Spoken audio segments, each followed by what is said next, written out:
Well, good afternoon, everyone. Welcome to CCMA's webinar on Shared Vision, Building a Strong Catholic Ministry Staff with Brother Patrick joining us today.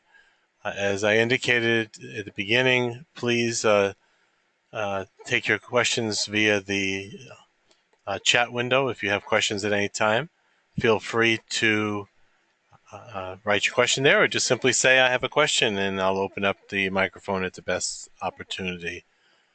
So to get started, I'd just like to introduce Brother Patrick. He was born in Havertown, Pennsylvania, and went to high school in Tampa, Florida, and went to FSU at Florida State University.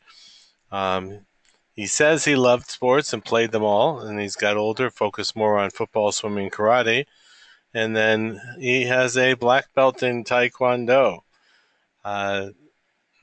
When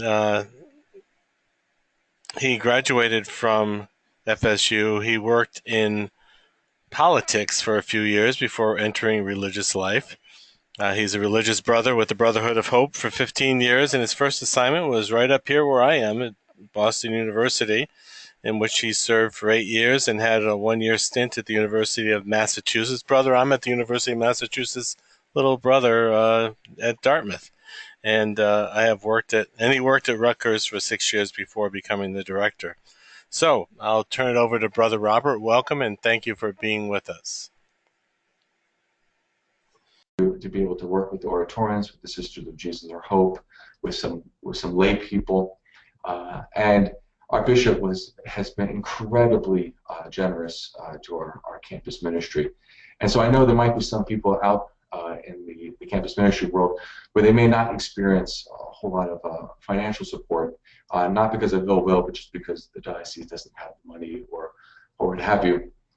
And to be perfectly honest, other brotherhood campuses up in Boston and Florida are somewhat envious, a holy envy of the kind of support financially, certainly, that the Diocese of Metuchen gives to us.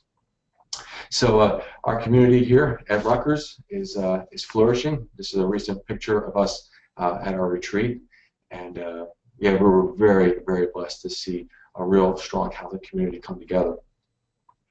But this community really can't come together unless you have a staff that has the kind of deep unity. So I thought it'd be nice just to kind of introduce you to our staff. This is our staff. We're really privileged. We have a pastoral staff and a mission staff. So let me just basically introduce you to our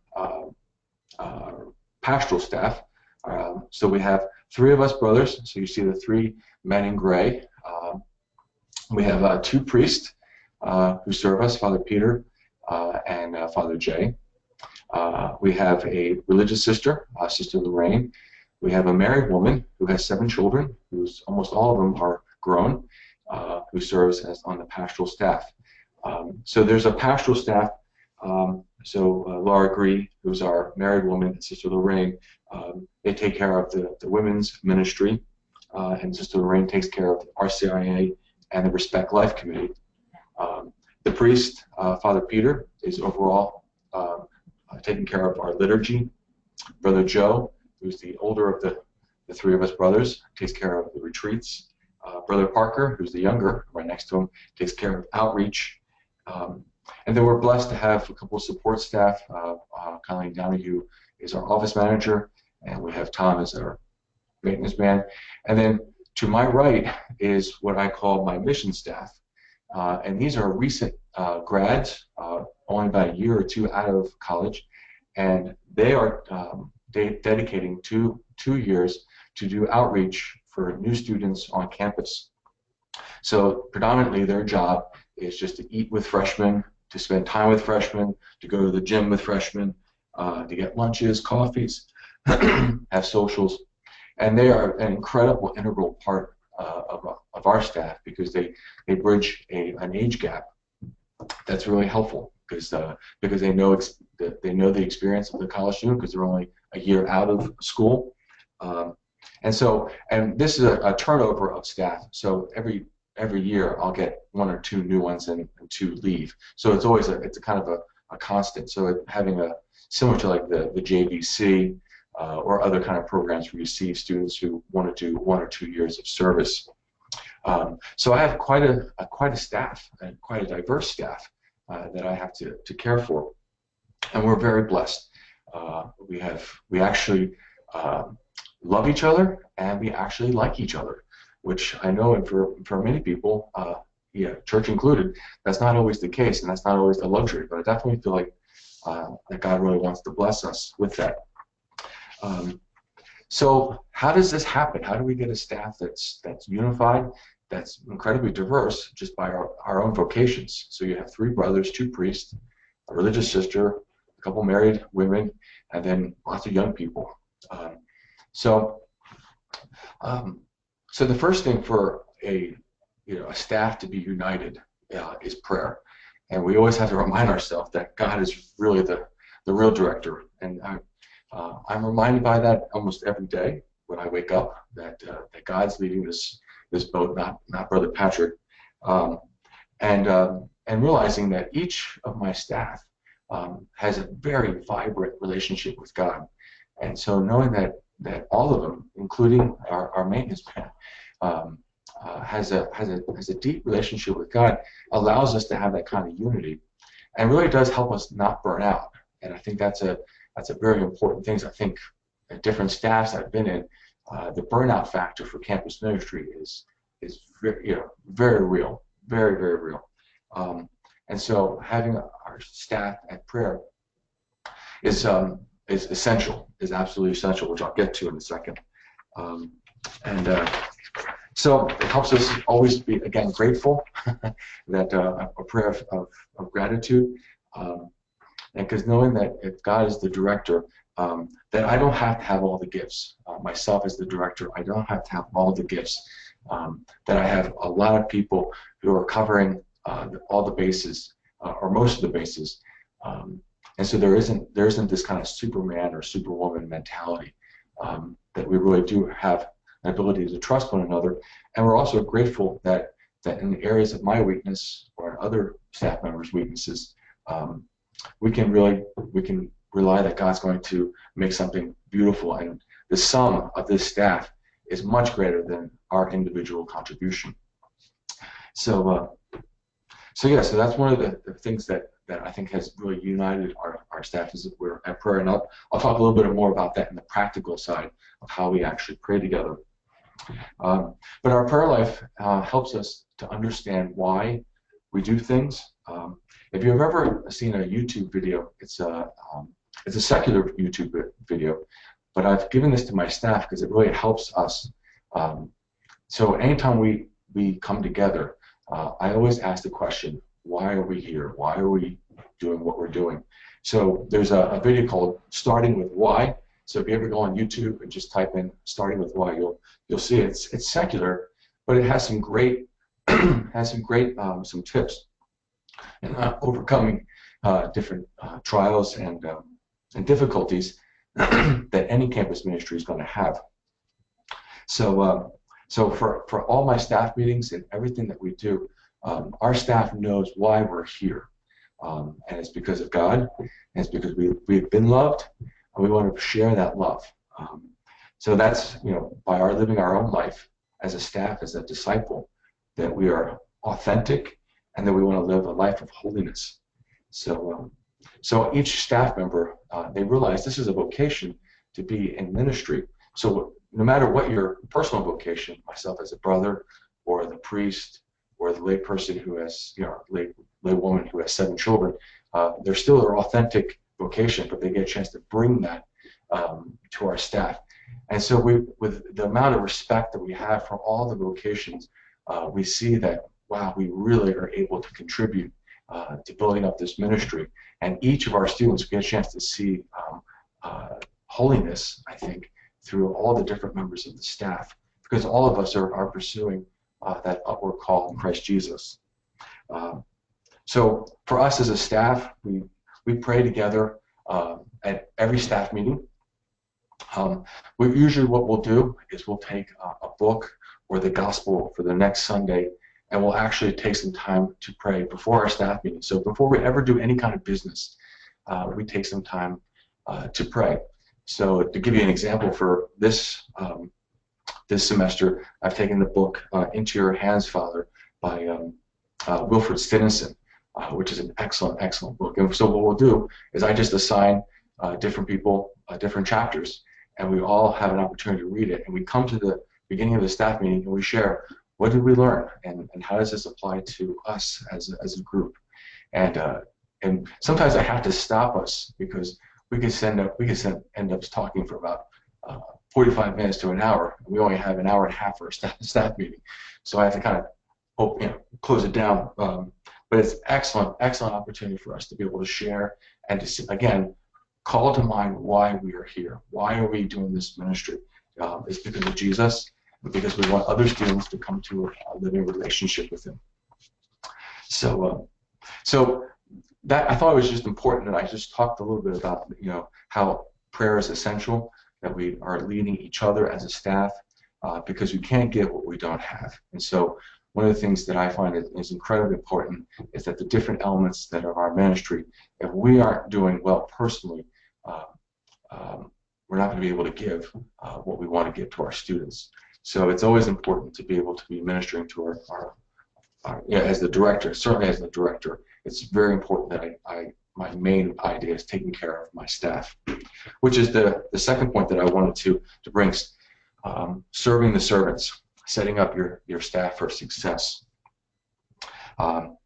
So as the director, one of the things that I found incredibly important, and when staffs that I've served in as a mission brother, as a younger brother, one of the things that I've always found that was incredibly helpful for the director was to set out a vision that helped everyone feel like that they had a deeper buy-in, that we all were proclaiming the gospel of Christ that's been given to us in the Catholic Church, but that each vocation had an opportunity to participate in bringing the gospel and proclaiming that gospel, and that's what really Jesus is all about, is to bring that kind of unity.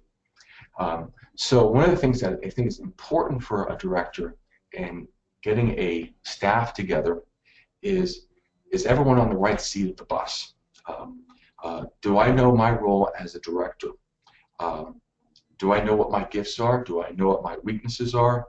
Do I know the people on my staff? And do I know their strengths? Do I know their shortcomings? And does the staff know that I have confidence that they can do the job that they've been asked to do? I think that's actually really important, that I spend a lot of time with each staff person and really imparting a confidence that they were hired because they can do what God's asked them to do. So there's a real role as a director of imparting that level of confidence. And that one of the things that I think is actually just really important is that they also know what you're thinking and what you're praying. So each person on my staff knows, on a one-on-one basis, where is my mind on this topic or that topic, in a private situation, but also in our staff meeting. So to me, I think that's a very helpful perspective to have, especially for those who are directors, that you're serving your servants by setting them up for success. So do they have the gifts? So one of the things that I've, with each of my staff members, there are certain ways that I just know that they have particular gifts that, like for instance, let me give you an example. So Brother Joe is incredible with faculty and staff. He can spend a lot of time with faculty, Catholic faculty, and being able to meet them where they're at. And so he's already beginning to make contacts with faculty and evangelizing faculty in a way that we haven't in times past. But those are things that are just natural to him. He loves getting lunch with the different deans on campus, and they have a real respect for him. I mean, he's an intellectual, just like they are, but he has a real heart, a real pastoral heart, and a real love for people. So I've asked him to take care of the faculty and staff, but also retreats. He also has just a great mind, an artistic mind for retreats. So one of the things that I really do is I try to set each staff member, and also I want to get feedback from them. Are they doing it? Are they able to do what they're being asked to do? So in some ways, the evaluations that we do comes from them. I ask them, how do you think you're doing? What are the areas where you're growing? What are the areas that need work, and how can I help you with that? So there builds a real sense of trust among us. So even when I have regular evaluations, it isn't like this scary thing that we're having. They're able to actually, and also able to give me input about how am I doing, which is always a very humbling thing, especially if there's areas where I could do better. And I want to welcome that. I definitely want to welcome that, because it's a way of being a better director, serving the servants. Along with that, so does everyone know their job? So I take some time with staff development. One of the things that, again, we're really blessed in our diocese that we have some money. So I have money in my budget where I actually take time and develop certain areas of my staff that I think need work, and all of us need work, whether it's our public speaking skills, our presentation skills, our temperaments. Let me give you a quick example of temperaments. All your staff members have particular temperaments, and we did one in New Jersey about 6 years ago, and it was fascinating, where we had someone who come in and basically show us the different temperaments of the human condition, and it was actually really helpful to see, where do people land in terms of their temperaments, and it actually gave us a deep empathy and also just a real respect. So, to give you an example, my temperament is someone who's kind of a happy-go-lucky kind of guy, but I'm also someone who's a big picture person. I think in big pictures. I'm a vision person, but there's a lot of other people on my staff that are more detail-oriented, and if we're not careful, we can really have real conflict. And so there are certain times where I have an idea, but to be able to go to one of my staff members who's very helpful at details, to win them over to this vision so they can actually begin to help me accomplish the goal that I want. So having certain staff development days, we're going to have one on a moral theologian is going to come in. We've done a lot on psychological health, because many of our students are wrestling with some fairly severe mental difficulties that have arisen. And I think part of it is because the culture is more accepting of some of the psychological health issues that are coming up. So we had some great psychologists come and speak to us. So it has been really incredibly helpful for our staff to dedicate. So I dedicate at least one day a semester for staff development. And again, I solicit input that what will help us, what will help us as a staff, what will help you as an individual minister to grow in your ministry. And so they've been very free in telling us, and we've done this in a very collegial way, and recognized, okay, this is a particular area, this or that has really helped us. So these are some incredible things that I've been blessed, and now I'm trying to impart on my staff. And in the question and answer period, there's other questions you might have on staff development. I'd be free to share anything I have that we've done here at Rutgers.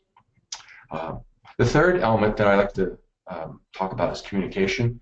When I was talking to Mike St. Pierre, he thought this would be an incredibly helpful tip for those who are leading campus ministries. That for me as the director and keeping a unified and shared vision of a staff is making sure that we communicate well.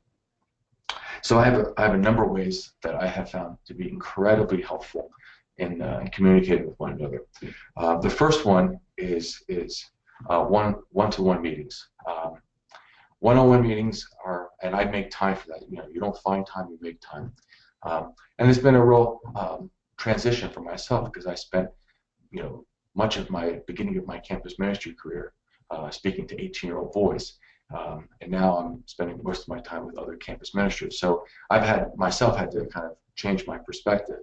But this is important, to spend a significant amount of time with my staff. And so they get to know me, that I get to know them, and it builds that sense of trust, and that they have an opportunity to say anything they want to me in that kind of that private moment. So I'll make sure that I get lunch or coffee. Sometimes, again, an hour lunch with a staff member is just worth a lot for especially those in the support staff. It's incredibly helpful. So I spend some time with them on the 101s. So that's an important way of communicating. Our staff meetings. Our staff meetings actually are a lot of fun. For most people, staff meetings is like poke myself in the eye. For us, we do a great sign is that we have a lot of laughter, and so I try to make those staff meetings as most fruitful time. The perspective I have with staff meetings is that if someone's going to give me an hour and a half of their time, I better not waste their time. So I spend a lot of time preparing for that meeting. So our meetings are on Tuesday mornings. So on Sunday, I take a dedicated time, and what I call is a sheltered harbor, where I take our agenda, I take our calendar, I take all the different events that we're doing at the Catholic Center here at Rutgers, and pray through them. And what is the priority of the things that I need to communicate to my staff? What are the most important things that need to be talked about, and who needs to be on that conversation? So on Sundays, the staff likes to tease me. Is when they get all of my emails. And Sunday night, I've talked to the Lord about all the different things that we need to talk about as a staff. So they get about 15 emails on Sunday night. But I want to give people an opportunity to prepare for the meetings, because you don't want to surprise people. You don't want to kind of, at least I try not to surprise people, but I also want to give them as much information as I can. So when we come to that meeting, that hour and a half of time is fruitful. And so I never want to wing it. So there's always a great little acronym, DWI, do not wing it. So when I lead a staff meeting, again, I always go to our vision of why and the most important things first. I don't want to put that last. I want to put that the most, I want the meat of our time and the best of our time for the most meaty and most important things. But I also want to create an environment where it's safe for discussion, and even if there's disagreements, that we'll make sure that we listen. So what I'll do, if I know it's going to be somewhat contentious, I'll just have each person give a chance to share with no responses. I just want each person to listen to where a staff member might be in on a particular issue. So it just gives each person an opportunity to not only speak, but also all of us an opportunity to actually really listen. With our meetings, I always start on time. I'm there 5-10 minutes before, and I'm pretty ferocious about trying to make sure it ends on time, because again, I'm very conscious of people's time, and I want to make sure it's the most fruitful. So we start on time and we end on time. And then there's going to be a lot of times where we have to follow up different issues outside the meeting. So to be able to be very faithful to that realizing, okay, we have to table this conversation. Let me talk to staff person X after this meeting or some other time of the week, so we can have a little more time, maybe some private time, to talk about a particular event or issue or student that we need to help. Along with the staff meetings, so that's the business of it. I often think the reason why our staff meetings also have a kind of a nice unity is that the beginning of the week, so that before our actual business staff meeting, the day before, on Monday, nobody really likes Mondays, but our staff really likes Mondays because we actually have kind of a happy hour of sorts on Monday afternoon, where we have just a social time. So we take the last hour of the day from 4 to 5, and we just enjoy. We just get the chips out and just go to another part of the building and just sit as a staff. There's no business at all. We just actually just sit and enjoy one another and just catch up with one another. That hour is just an incredible gift for all of us because we actually get a chance to know each other and share. So that's mission staff and pastoral staff together. And the director before me made it mandatory that this staff happy hour happen, and it actually has done worlds of bringing us a deep unity because we get a chance to really get to know one another.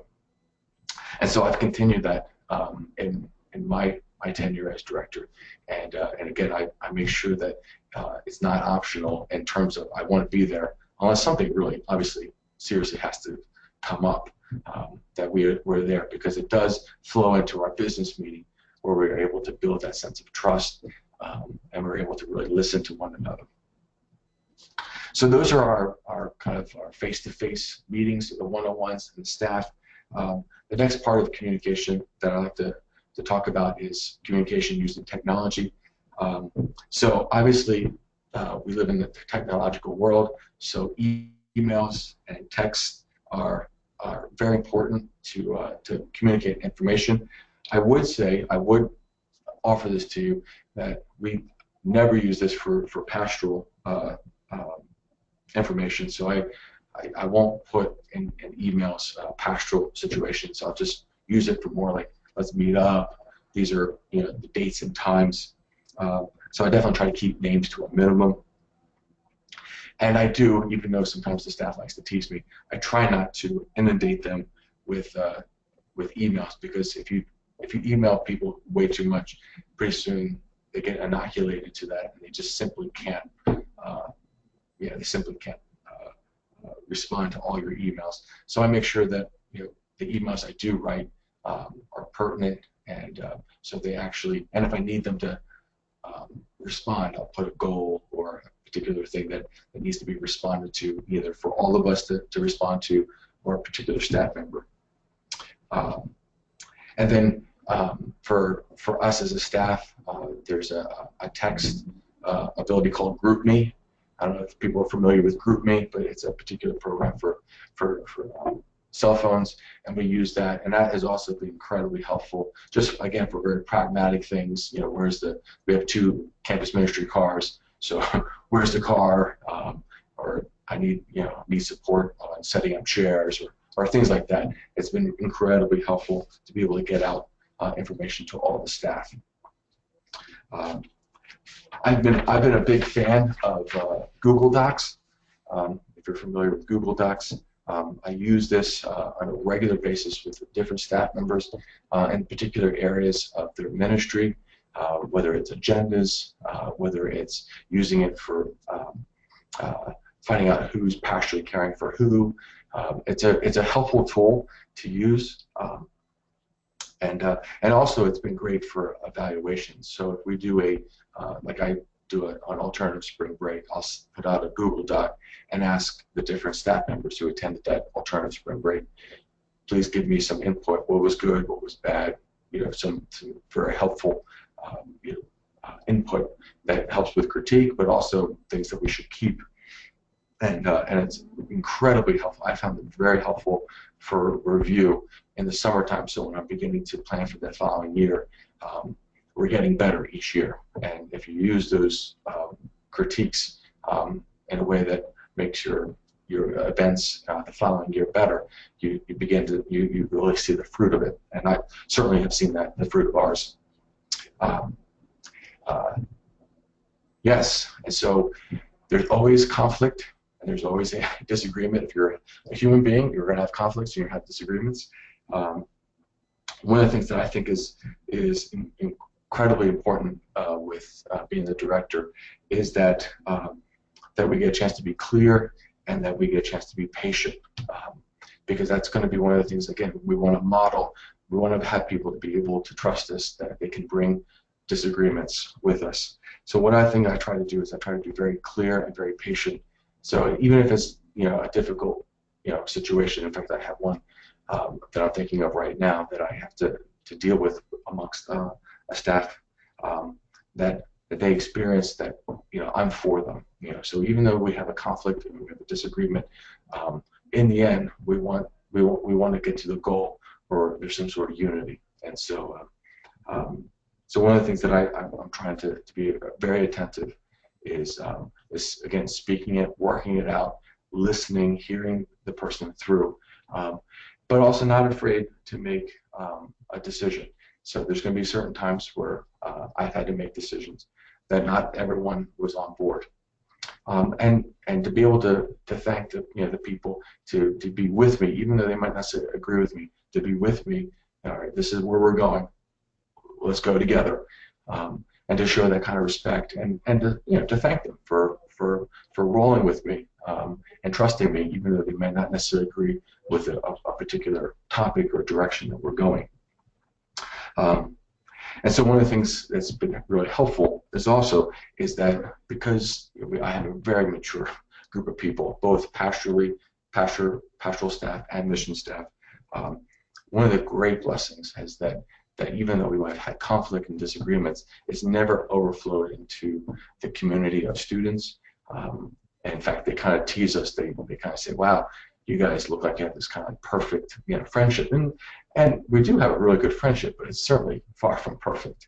And so one of the great things that I'm really grateful for my staff is that we show incredible amount of discretion, but always with our students, we affirm and love one another and speak highly of one another, even if we might have a disagreement with one another, or even if we don't really care for their decision, we're behind in a very public way. We're going to be behind them, and try to have a unified front.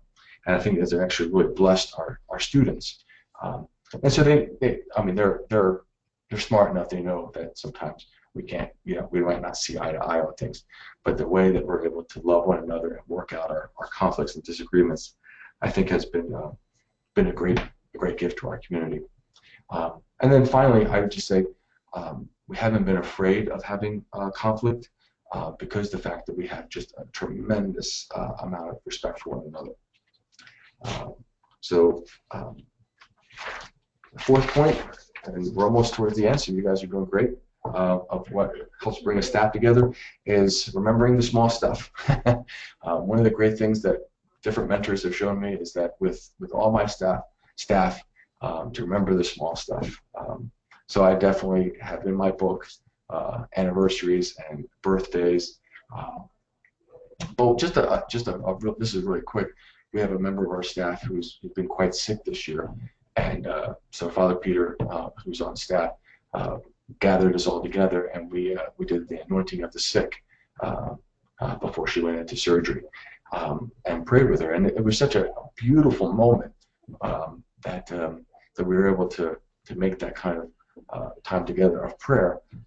But what might have looked like a small thing really turned out to be a really huge moment for her, where she really experienced us as a family. Not only does she have her own family, but our campus ministry staff is like a family. And so after she got out of the hospital, we sent her flowers, and we've been able to kind of visit her. And so we saw the fruit. We saw the fruit in deep peace. We saw the fruit in gratitude. And so whenever you're trying to pull a staff together, the small stuff is actually pretty huge. So knowing who spouses are, for my office administrator, I know her husband, I know her children, her grandchildren. It's really important that I acknowledge that and not only acknowledge that, but also try to support her and love her in that and remember that. And then just some helpful resources, and then we can take questions. One of the things that I found really helpful is reading different books on my own spiritual life, some of my spiritual heroes. So St. Teresa of Calcutta, Mother Teresa, is a huge one. She wrote a great book called Secret Fire. And the reason why I love that book, if you ever want to read something, is someone who took a founder, a leader, who took an inspiration and was able to articulate that to a whole group of people. So the Secret Fire speaks about her charism.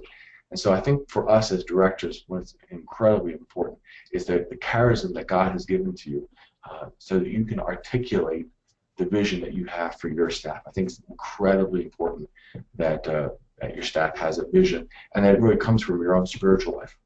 So that's mine, and yours will be very different, but I think that's actually really important. Two others that have more of a secular point, but I found very helpful, was a book called Essential Wooden, and it's by John Wooden. He was the basketball coach for UCLA. I read that and it was incredibly helpful. And he was a teacher. First and foremost, he was a teacher even before he was a basketball coach. But some of the ways he was able to set up and bring a team together in the preparation. One of the most important things that John Wooden has taught me was making sure that I was prepared for everything I was doing and that I was able to prepare my team. So if I have a retreat team, or if I have a student e-board, or if I have a mission to Tampa, which we do for our ASB, Alternative Spring Break, I want to make sure my team is highly prepared. And so that has been a great resource for me personally. And then the final two that I just offered to you, Tim Elmore, who he wrote a book, a series of books called Habitudes, and he has just an excellent take on millennials. So Tim Elmore, and just type in Habitudes. Excellent resource for kind of understanding the next generation. So I read his blog, I read some of his books, and I've been able to have my staff read that, and that has really helped them to understand this generation. And the final book that I would recommend, especially for if you want to impart prayer for your team, your staff, but also your students, is a book by Jacques Philippe called Time for God. And it's a great kind of a beginner book on prayer, but it's just a great way of being able to share about your own prayer life and teaching other people how to pray. And so those are some miscellaneous helpful resources that has worked for us. So what's been freely given to me, I freely give to others. And so these are some things that have helped me. So I'm basically one beggar telling others where the food is, and it has helped me. So I look forward to anyone of their sharings, their comments, their questions, or if there's any way I can be a help. So let's begin. Okay, thank you, Brother Patrick. At this point, we'd like to open it up for any questions or comments. The easiest way to do so is either send me a text message there within the chat box that says I have a question, or simply write your question, and I'll be happy to pass it on. So let's take a moment. Let's see if anybody has any questions or comments.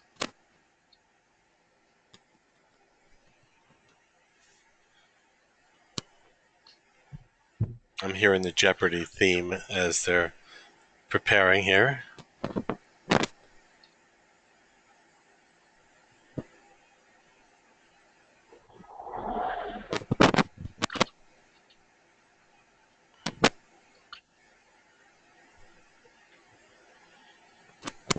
Okay, just to be clear again, the chat box at the bottom, if you just send a text to organizer, I will get that.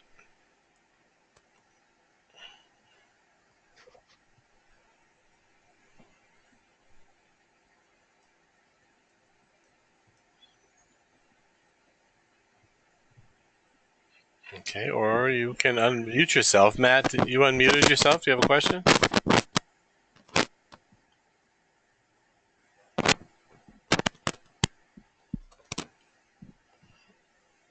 Okay.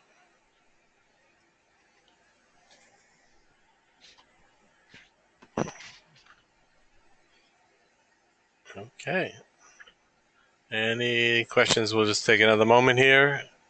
We have a few more minutes available to us. If you have any questions, comments, please just let me know and I'll open up your microphone.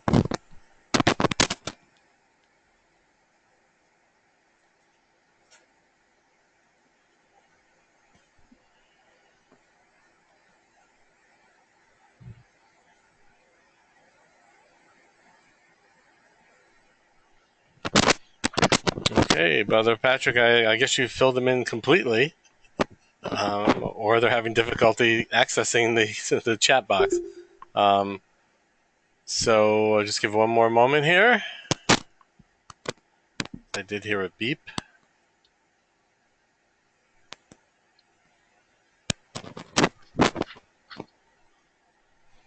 Alrighty. Well, as we said earlier, this webinar has been recorded and it will be available from CCMA very shortly.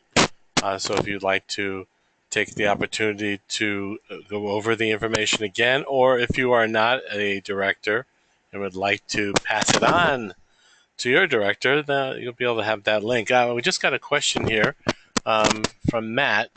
Brother Patrick, you can hear me, correct? Yes, I can. Okay, regarding the issue of diversity, Yes. how do we reach a diverse student population if staff in appearance is fairly homogeneous, white, all female, etc.? So that's one of the things that's really important when you're in your hiring, and so each place is very different. So um, we're really blessed in the different places that we can bring in different folks, especially in our mission staff.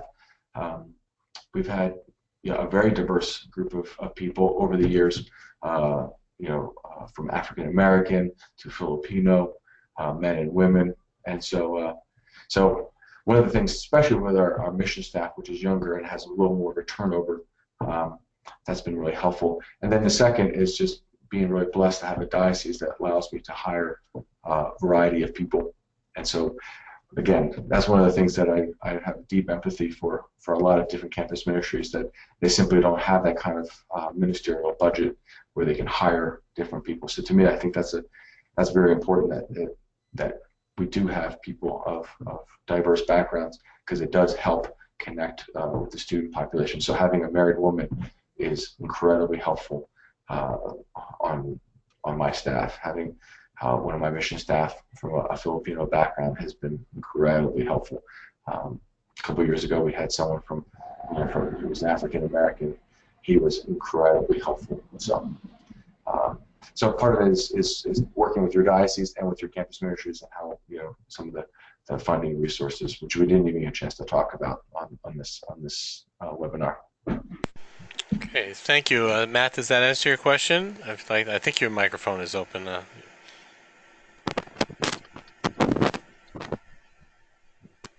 Okay, I'm hearing none. So, any other questions before we wrap up today's webinar? Okay, Matt indicates again, I have often spoken with our incredible staff about our welcoming of all to our building, but welcome may not be an invitation, and vice versa if someone does not feel as though I or we can understand or empathize completely. Mm-hmm.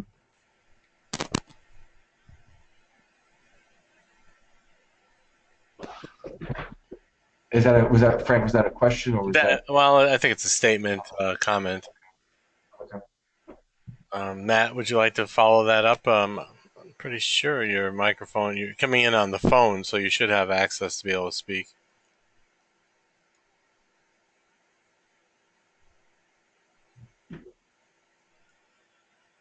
Well, I guess not.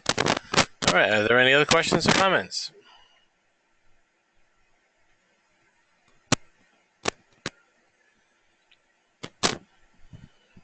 All right, outstanding. Well, Brother Patrick, I keep wanting to say Brother Robert. I'm sorry, that's from my college.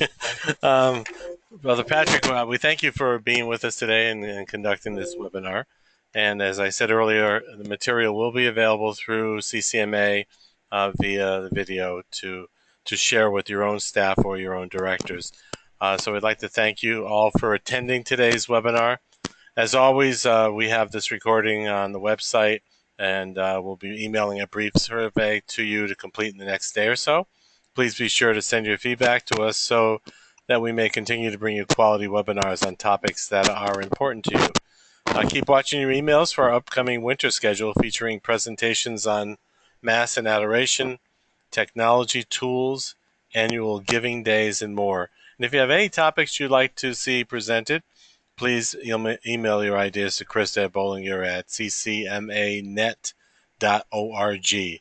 And thank you again for attending today's webinar, and thank you very much again, Brother Patrick, for conducting the webinar. Have a God great bless day, you. everybody. God bless you. Thanks.